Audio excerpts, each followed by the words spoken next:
Kepemimpinan itu kalau menurut, pendapat dari banyak pakar merupakan sebuah upaya, proses, skill, dan bahkan seni ya, untuk mempengaruhi orang lain. Karena itu kemudian pemimpin itu tidak selalu identik dengan kedudukan, dengan posisi, dengan jabatan.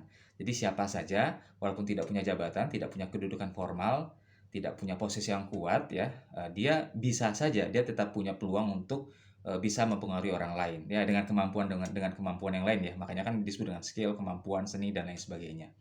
Nah, sedangkan politik, politik itu kalau bagi saya adalah sebuah seni sebagai sebuah kemampuan ya, skill untuk memaksimalkan semua potensi yang ada ya, dalam rangka apa? Ya dalam rangka untuk mencapai tujuannya. Nah, tujuan politik itu biasanya sih kalau tidak merebut kekuasaan, menggunakan kekuasaan atau bahkan mempertahankan kekuasaan ya, begitu.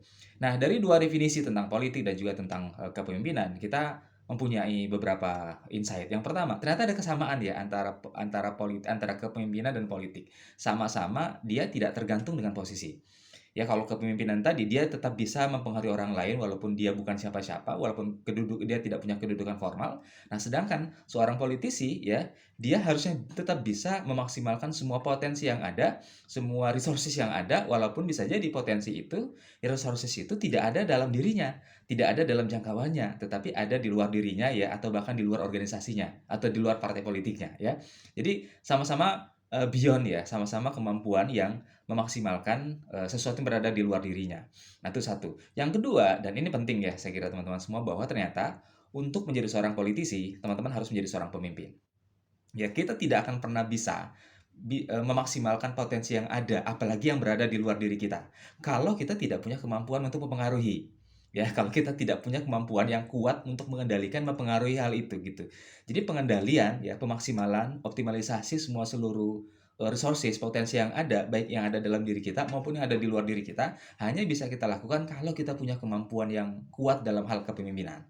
Nah, karena itu kemudian bagi teman-teman yang mau mencalonkan diri di tahun 2024 untuk menjadi seorang anggota DPRD 1, 2, dan mungkin juga anggota DPR RI, atau bahkan kepala daerah ya, calon kepala daerah, bupati, wali kota, gubernur, karena di tahun yang sama kita juga ada pilkada serentak dan bisa saja di antara kalian ada yang kemudian mau mencalonkan diri untuk menjadi seorang presiden. Maka saran saya atau pesan saya, sebelum teman-teman kemudian berkecimpung secara optimal, secara totalitas dalam dunia politik, maka yang harus dibangun dari sekarang adalah kemampuan kepemimpinan ya, leadership skill, karena ini menjadi sebuah modal yang berharga bagi kita semua, bagi teman-teman semua ketika ingin menjadi seorang politisi. Terima kasih.